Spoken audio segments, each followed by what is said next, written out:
오늘은 먼저 화면을 한번 보겠습니다.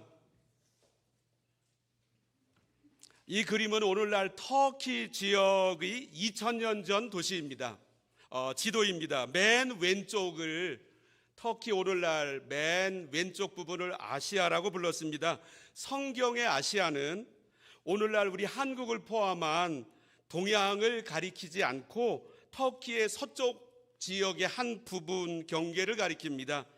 소아시아라고 당시에 불렀습니다. 그리고 그 그림의 맨 오른쪽 아랫부분을 보면 수리아가 나옵니다. 이 수리아는 오늘날 시리아의 전신입니다.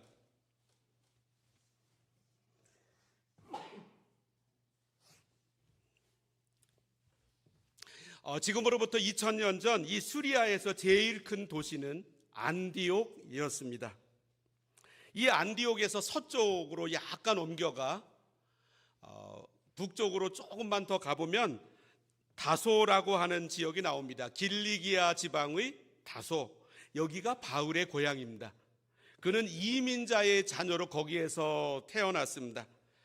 그런데 지도를 보면 거의 가운데 가까운 부분에 또 하나의 안디옥이 나옵니다.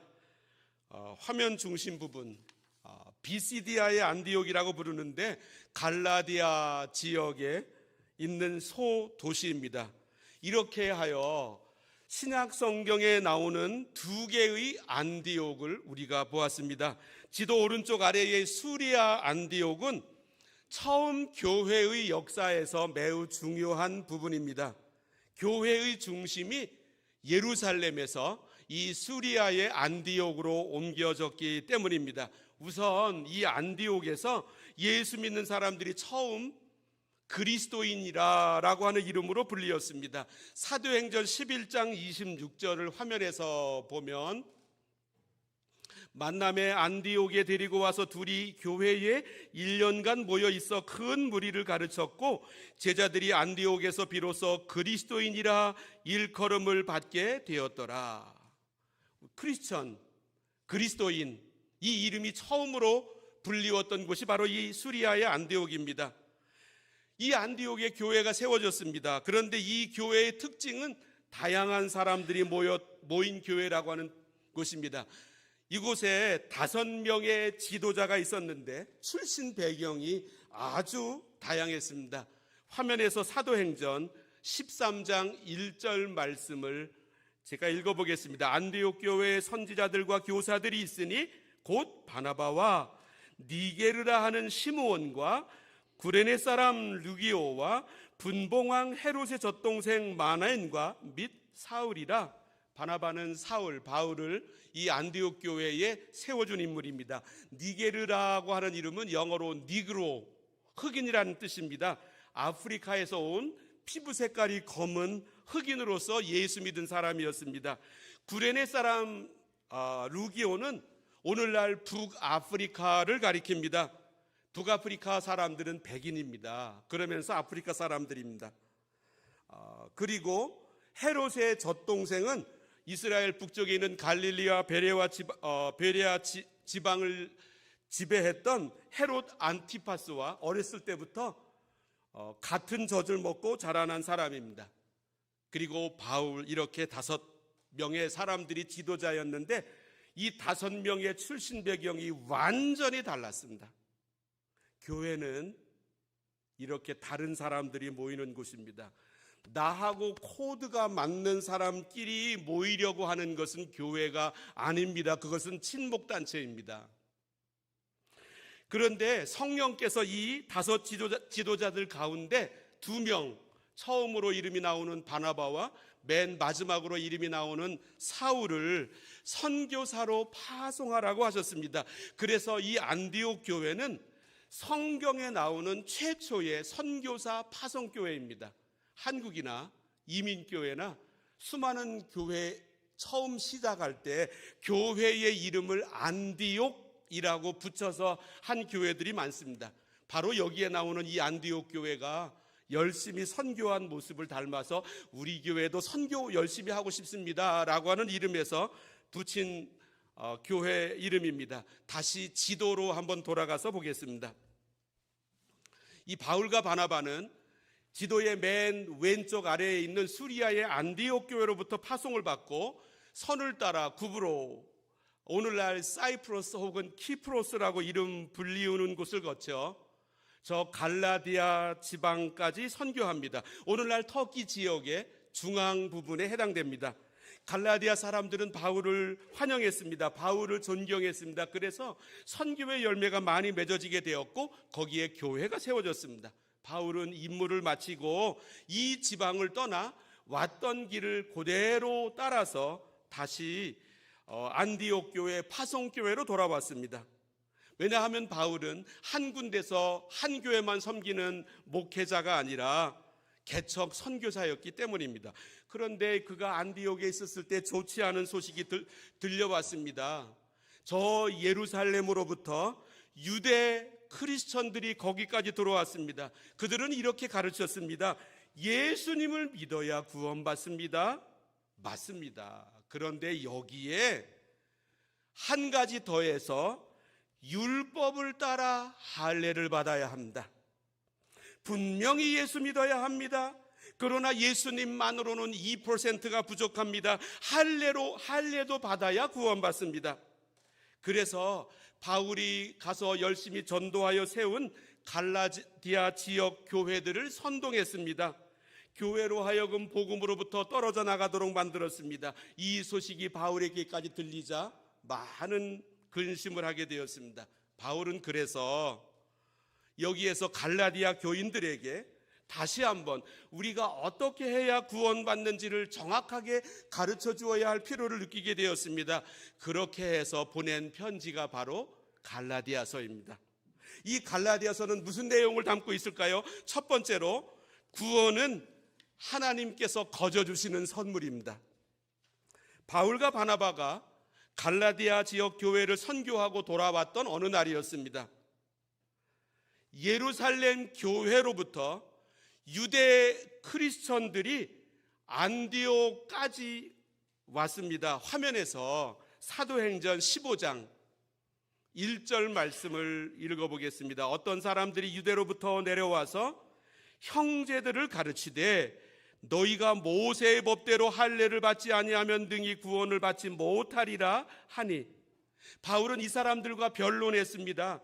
당신들이 가르치는 내용은 예수님의 복음을 훼손시키고 있습니다. 복음은 그렇게 말씀하지 않습니다. 그리고 이 사실을 예루살렘에 있는 교회의 지도자들, 사도들에게 통보했습니다. 예루살렘 사도들은 문제의 심각성을 깨닫고 당시 전 세계로 교회가 다 퍼져나간 것은 아니지만 지도자들을 예루살렘으로 초청해서 세계 교회 총회를 열었습니다. 여기에 바울과 바나바도 안디옥을 떠나서 예루살렘 총회에 참석했습니다. 거기에서 결의한 바가 있습니다. 이 회의의 중심 주제는 이것이었습니다. 유대인이 아닌, 모두를 이방인이라고 부르는데 이방인이 구원을 받으려면 어떻게 해야 하는가 하는 질문이었습니다. 바나바와 바울은 유대인이 아닌 이방인에게 율법의 무거운 짐을 지우지 말라고 말하였습니다. 우리가 구원받는 유일한 근거는 예수님을 구주로 영접하는 것 하나뿐입니다. 이렇게 하여 모두가 예루살렘 총회에서 결의했습니다. 예루살렘 총회는 유대주의 크리스찬들의 손을 들어주지 않았습니다. 바나바와 바울의 가르침대로 이방인들이 구원받는 데는 오직 예수님만 구주로 영접하는 데 있다고, 이방인들은 할례를 받을 필요가 없다고 결의했습니다. 이제는 유대인의 조상으로부터 내려오는 율법 조항인 할례, 그리고 유대인만이 먹는 음식 코드를 지키지 않아도 이방인들은 예수님만 영접하면 구원받는다고 결의했습니다. 그때의 결의가 있었기 때문에 그때로부터 약 2000년이 지난 오늘에도 유대인이 아닌 이방인인 우리가 구원받는 데 있어서 할례를 받지 않을 수가 있고, 유대 음식 코드를 따라 음식을 가려 먹지 않아도 되게 되어 있습니다. 그리고 나서 이제 시간이 지나고 난 다음에 이 안디옥에 바울과 바나바의 출발 지역이고 파송교회였던 이 안디옥에 예루살렘에서 사도 베드로가 왔습니다. 베드로가 이방 지역 안디옥에 오니까 그 안디옥에 있는 사람들이 얼마나 반가웠겠습니까? 그래서 베드로의 방문을 고맙게 여기고 베드로와 함께 그 안디옥에 있는 수많은 교회의 지도자들이 함께 식탁에 앉았습니다. 즐겁게 밥을 먹던 중이었는데 바로 그때 예루살렘 교회에서 보낸 사람들이 그 식탁 있는 자리로 들어왔습니다. 그들이 불쑥 밥 먹는 자리로 들어오자 베드로는 정신이 번쩍 났습니다. 음식을 먹다 말고 무의식적으로 벌떡 일어나서 그 자리를 뜨고 만 것입니다. 유대인이라고 하는 본색이 드러난 것이었습니다. 오늘 우리가 범위가 조금 넓어서 시간을 전략하고자 갈라디아서 2장 16절부터 읽었습니다마는 그 앞부분 2장 12절 말씀이 바로 이 모습을 보여주고 있습니다. 제가 읽으면 야고보에게서 온 어떤 이들이 이르기 전에 게바가 이방인과 함께 먹다가 그들이 오매 그가 할례자들을 두려워하여 떠나 물러가매. 게바는 베드로의 옛날 이름입니다. 사도 베드로는 이방인과 식사하던 자리에서 슬그머니 일어나더니 어디론가 숨어버렸습니다. 이 사도 베드로는 얼마 전에 있었던 예루살렘 총회의 결의와는 반대로 행동했습니다. 왜 이런 모습이 그에게서 나타났을까요? 우리 신앙에도 관성의 법칙이 있기 때문입니다. 용수철이 있습니다. 이 용수철을 힘을 다해서 늘리면 쫙 따라옵니다. 그러다가 손을 놓게 되면 원래의 길이로 돌아갑니다. 반대로 힘을 다하여 용수철을 압축합니다. 그러면 쑥 들어갑니다. 그러다가 손을 놓게 되면 원래의 위치로 돌아옵니다. 베드로는 유대 사람입니다. 그래서 예수 믿어도 유대 민족이 가지고 있었던 사고 습관으로부터 자유롭지 못했습니다. 그의 믿음이 그의 습관까지 가치관까지 완전히 다르게 만들지 못했습니다. 이것이 바로 믿음에게 들어있는 관성의 법칙입니다. 사람의 내면 깊숙이 숨어들어 있는 것은 무의식 가운데 튀어나오게 되어 있습니다. 우리도 그런 경험하지 않습니까? 그런데 베드로의 이런 행동의 결과는 여기에서 끝나지 않았습니다. 베드로와 함께 식사하던 이방인 크리스천들이 있었고 유대인 크리스천들도 있었는데 유대인 크리스천들도 그 자리에서 슬그머니 일어나 사라져 버렸습니다. 13절 말씀을 읽어보겠습니다. 남은 유대인들도 그와 같이 외식함으로, 여기 외식은 위선자가 되었다는 뜻입니다. 그들도 그들의 위선에 유혹되었느니라. 바울과 더불어 1차 선교 여행을 했던 바나바도, 복음의 자유를 가르쳤던 바나바도 이 일이 있기 전에 예루살렘 총회에서 바울과 같이 행동하면서 이방인은 오직 예수님만 영접하면 구원을 받습니다 라고 말했던 이 바나바까지도 베드로의 갑작스러운 행동에 오염되었습니다. 위선은 또 다른 위선을 낳습니다. 그래서 이 지도자의 위치가 중요합니다. 지도자 한 사람의 영향력은 대단합니다. 이것은 중대한 위기였습니다. 모처럼 쌓아놓은 복음의 자유탑은 무너지고 예루살렘 교회 총회에서 패배한 율법주의는 다시 고개를 들게 되었습니다. 뿐만 아니라 이방인 교회의 중심지였던 안디옥 교회에 이 일이 일어났었기 때문에 이 소식은 갈라디아 지방에까지 확 퍼지고 말았습니다. 그곳에 있는 유대주의자들, 율법주의자들에게 활기를 주어 복음의 신앙에 대한 교란을 일으켰습니다. 이것이 바로 이 사도 바울이 갈라디아서를 쓰게 된 동기가 되었습니다. 바울은 이 베드로를 책망했다고 여기에서 말씀하고 있습니다. 그러면서 오늘 본문 16절에서 이 복음을 분명히 하고 있습니다. 읽어보면 사람이 의롭게 되는 것은 율법의 행위로 말미암음이 아니요 오직 예수 그리스도를 믿음으로 말미암는 줄 알므로 우리도 그리스도 예수를 믿나니 이는 우리가 율법의 행위로서가 아니고 그리스도를 믿음으로써 의롭다함을 얻으려 함이라. 율법의 행위로서는 의롭다함을 얻을 육체가 없느니라. 우리가 의롭게 되는 것은 이라고 말씀합니다. 의롭다라고 하는 것은 하나님 앞에 떳떳하게 설 수 있다라고 하는 뜻입니다. 우리가 하나님 앞에 떳떳하게 설 수 있는 이 의로움은 율법의 행위를 했기 때문이 아니라고 선언합니다. 할례를 행한다든지 무슨 음식을 안 먹는 유대인들의 음식 코드를 따랐기 때문이 아니라고 말씀합니다. 오직 예수님만 믿음으로 우리는 구원 얻는다고 말씀합니다. 바울은 다른 곳에서도 이 말씀을 하고 있는데 대표적으로 에베소서 2장 8절과 9절을 제가 화면에서 읽어봅니다. 너희는 그 은혜에 의하여 믿음으로 말미암아 구원을 받았으니 이것은 너희에게서 난 것이 아니요 하나님의 선물이라. 9절 행위에서 난 것이 아니니 이는 누구든지 자랑하지 못하게 함이라. 베드로는 이 사실을 이미 알고 있었습니다. 그래서 이전 예루살렘 총회에서도 베드로는 결의하기를 이방인들이 구원받는데 할례도 필요 없고 음식 코드를 맞추는 율법의 행위도 필요 없다고 분명히 선언했습니다. 그럼에도 불구하고 우리 인격, 우리의 신앙, 우리의 습관 안에 내재해 있는 관성의 법칙에 따라 그의 믿음은 순간적으로 이전으로 돌아가고 말았습니다. 우리도 압니다. 예수님의 의만이 나를 의롭게 하는 선물이라고 하는 사실을 잘 알고 있습니다.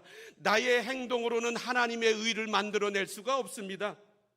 그런데 신앙생활하면서 베드로처럼 내가 무엇인가를 하지 않으면, 내가 어떤 상태에 있지 않으면 구원을, 하나님의 사랑을 잃어버릴 것 같은 느낌이 우리를 사로잡을 때가 있습니다.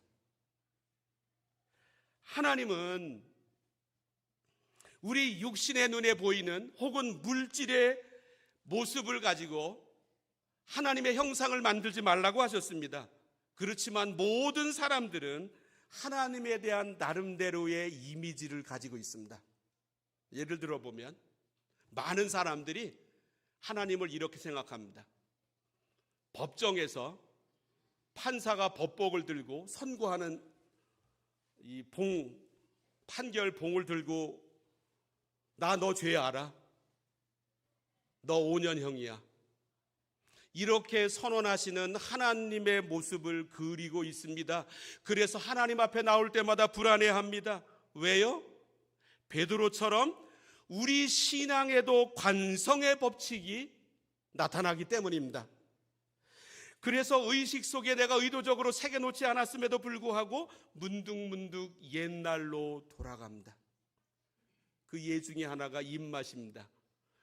이거 우리 몬트리올에도 얼마나 음식 맛이 좋습니까? 음식 맛을 이렇게 먹다가도 어린 시절에 어머니가 끓여주었던 된장찌개를 만나게 되면 옛날 입맛이 확 살아나면서 역시 음식은 한국 음식이야, 이렇게 되는 모습과 비슷합니다. 그렇지만 복음은 다른 조건을 요구하지 않습니다. 처음도 하나님의 은혜로 구원받고 신앙생활하는 중간에도 오직 하나님의 은혜로 구원받고 우리가 구원받는 유일한 길은 예수님의 의 덕분입니다. 복음은 조건을 달지 않습니다. 한국의 초등학교 교과서에 실려 있는 이솝 우화에 이런 이야기가 있습니다. 바람하고 태양이 서로 힘이 세다고 다툼을 벌였습니다. 결국 그들은 내기를 하기로 합니다. 지나가는 나그네의 옷을 벗기는 쪽이 승리한다는 것입니다. 먼저 바람이 나섰습니다. 아주 강한 바람을 세차게 행인에게 불었습니다. 그런데 이 나그네는 바람이 불어오면 올수록 더욱더 옷깃을 여미었습니다. 더 센 바람을 불어내니까 오히려 옷을 하나 더 걸쳐 입습니다. 이 바람은 손을 들어버렸습니다. 이번에는 태양의 차례입니다. 태양은 지평선 너머 저 위에서 천천히 볕을 내리쬐기 시작합니다. 더워지자 나그네가 옷을 벗기 시작합니다. 태양은 점점 더 밝게 타오르면서 직사광선을 장렬하며 그 나그네를 향합니다. 나그네는 마침내 더위를 견디지 못하여 모든 옷을 던져버리고 강물로 뛰어듭니다. 남이 억지로 시켜서 하는 회개는 회개가 아닙니다. 두려움 때문에 마지못해 하는 회개는 참된 회개가 아닙니다.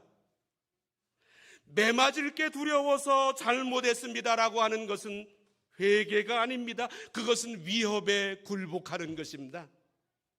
감사하고 감격하여 하는 회개가 참된 회개입니다. 참된 회개는 하나님의 사랑, 하나님의 은혜, 여기에 감격하여 고백하는 것입니다. 하나님은 우리에게 어떤 모습으로 다가오실까요? 그 이솝우화처럼 우리가 구원받은 이후에도 센 바람을 우리에게 불어서 위협으로 우리를 변화시키는 모습으로 다가오실까요? 아니면 햇빛처럼 사랑으로 다가오실까요? 우리의 구원은 처음 받을 때도 그렇고 지금까지도 그렇고 현재도 그렇고 앞으로도 그렇고 오직 은혜 때문입니다. 두 번째, 구원받음은 세상을 향해 죽는 모습으로 나타납니다. 바울은 오직 은혜로 오직 믿음으로 구원받는다고 말씀합니다. 그러면서 오직 은혜로 선물로 구원받은 사람이기에 이전에 없었던 모습이 나타난다고 말씀합니다. 20절 말씀을 제가 읽어보겠습니다. 내가 그리스도와 함께 십자가에 못 박혔나니 그런즉 이제는 내가 사는 것이 아니요 내가 예수님과 함께 십자가에 못 박혔습니다. 구원받은 사람은 예수님처럼 나 자신도 십자가에서 죽었습니다. 못 박혔다, 이 표현은 조금 어려운 말로 신약성경 헬라어 완료형 수동태입니다. 이전에도 못 박혔고 지금까지도 못 박혀왔고 현재도 못 박혔다라고 하는 표시입니다. 예수님의 죽음에 나도 동참해 있습니다. 나의 자아는 죽었습니다. 이전의 가치관도 죽었습니다. 내가 좋아하던 모든 것을 향하여 죽었습니다. 우리에게 주신 은혜는 우리를 그냥 여기에 세워주시는 은혜가 아닙니다. 우리도 예수님과 함께 십자가에서 죽는 은혜입니다. 1517년 10월 31일 마틴 루터가 성경을 읽고 이 갈라디아서를 읽고, 이 갈라디아서는 마틴 루터가 성경에서 제일 좋아하던 책이었습니다. 믿음을, 성경을 재발견하면서 종교개혁을 일으켰습니다. 그래서 카톨릭 교회에서 개신교회가 나왔습니다. 그런데 이 카톨릭 교회는 그때까지 서방교회로 불리웠습니다. 왜냐하면 동방교회도 있었기 때문입니다. 로마를 중심으로 한 교회를 서방교회라고 불렀고 그쪽으로부터 동쪽인 그리스 아테네를 중심으로 한 교회를 동방교회라고 불렀습니다. 이 동방교회하고 서방교회는 기원 후 약 1000년 정도 되었을 때 나눠지게 되었습니다. 여기에 이 동방교회에 마카리우스라고 하는 지도자가 있었습니다. 어느 날 한 사람이 찾아와서 이 마카리우스에게 물었습니다. 마카리우스요, 세상에 대하여 죽는다는 건 무슨 뜻입니까? 그때 이 마카리우스가 말합니다. 공동묘지로 가서 무덤 속에 있는 죽은 자들을 향하여 욕을 한바탕 퍼붓고 오게. 이 사람은 이상하다고 생각하면서도 마카리우스가 시키는 대로 했습니다. 돌아온 그에게 마카리우스는 또 다른 주문을 합니다. 이번에는 욕설 대신 무덤으로 가서 칭찬을 하고 돌아오게. 이 사람이 무덤으로 가서 똑같이 하고 왔습니다. 돌아온 그는 마카리우스에게 묻습니다. 마카리우스가 이 사람에게 묻습니다. 자네가 욕을 하니 죽은 자들이 화를 내던가? 아닙니다. 그럼 자네가 칭찬을 하니까 그들이 좋아하던가? 아닙니다. 그렇다네. 세상에 대하여 죽는다는 것은 바로 그와 같은 것이라네. 우리가 세상에 대하여 죽는다는 것은 주변의 칭찬, 주변을 향한 자랑, 주변 사람들이 나를 향하여 다가오는 시기, 욕설, 모함에 대하여 울거나 웃거나 일희일비하지 않는다는 것입니다. 나의 욕심이 죽었습니다. 나의 자랑도 죽었습니다. 오직 예수 그리스도의 십자가만으로 가득한 사람이 세상에 대하여 죽은 사람입니다. 죽은 사람은 말이 없습니다. 그래서 문제를 일으키지도 않고 시끄럽게 떠들지도 않습니다. 우리가 십자가에서 죽을 때 비로소 자유할 수 있습니다. 우리는 세례를 통과했습니다. 세례란 먼저 그리스도와 함께 십자가에서 죽는 것입니다. 물속에서 예수님과 함께 죽는 것입니다. 그런데 이 마틴 루터라고 하는 사람은 이 세례라고 하는 말, 베프티즘, 영어로 표현하여 베프티즘 앞에 데일리라고 하는 말을 붙여서 즐겨 사용했습니다. 데일리 베프티즘, 무슨 말이냐면 날마다 죽습니다. 세상에 대하여 죽는 것입니다. 그래서 나를 긁어놓는 사람이 나타나도 이전처럼 반응하지 않습니다. 십자가와 함께 완전히 죽어지는 것, 이것이 바로 예수 믿는다라고 하는 말씀입니다. 바로 이때 율법은 나에 대하여 아무런 일도 하지 못합니다. 율법은 나를 고발합니다. 그런데 율법은 내가 살아있을 때만 나를 고발하고 정죄합니다. 이전에 내가 살아있으면 율법이 나를 지배하게 됩니다. 그런데 이제는 내가 그리스도와 함께 십자가에서 못 박혔습니다. 나는 죽었습니다. 그러니 율법이 나에 대하여 무엇이라고 말하며 일을 할 수 있겠습니까? 더 이상 일할 수 있는 영역이 없어졌습니다. 이것이 바로 오늘 본문 19절이 말씀하는 뜻입니다. 19절 말씀을 읽어보면 내가 율법으로 말미암아 율법에 대하여 죽었나니, 율법이 나를 향하여 정죄를 합니다. 그러나 아무리 정죄를 해도 이제는 나를 고발할 근거가 사라졌습니다. 내가 죽었기 때문에. 이때 우리는 자유함을 누리게 됩니다. 세 번째, 구원은 하나님을 향해 사는 모습으로 나타납니다. 우리는 종종 비행기를 탑니다. 그런데 비행기가 날아가는 원리는 떨어지는 힘을 날아가는 힘이 추월하는 데 있습니다. 날아가는 힘이 어느 선에 줄어들게 되면 비행기는 그 자리에서 추락합니다. 몇 해 전에 아시아나 항공이 샌프란시스코 공항 활주로에 착륙할 때 활주로 이전에 땅에 걸치게 되었습니다. 왜 그랬는가 전문가들이 분석을 했는데 착륙할 때에도 최소한 시속 250km의 속도가 되어야 한다고 합니다. 그런데 이 아시아나 항공이 그 활주로, 공항의 활주로에 닿기 이전에 아마도 시속 250km보다 더 아래로 떨어졌을 것이라고 추정합니다. 날아가는 힘이 떨어지는 힘을 능가해야 날 수 있습니다. 우리가 예수 믿습니다. 나의 자아도 십자가에서 죽었음을 깨닫습니다. 예수님과 함께. 그런데 종종 뒤돌아보면 내가 살아 역사합니다. 왜 그렇습니까? 비행기가 날아가는 힘처럼 우리의 삶이 예수님을 향하여 날아가야 합니다. 예수님을 위하여 살아야 합니다. 그러면 나를 이끌고 추동하는 예수님의 힘이 나로 하여금 이전의 삶으로 돌아가지 않도록 만듭니다. 다시 한번 2장 20절 말씀을 읽어보겠습니다. 내가 그리스도와 함께 십자가에 못 박혔나니 그런즉 이제는 내가 사는 것이 아니요 오직 내 안에 그리스도께서 사시는 것이라. 이제 내가 육체 가운데 사는 것은 나를 사랑하사 나를 위하여 자기 자신을 버리신 하나님의 아들을 믿는 믿음 안에서 사는 것이라.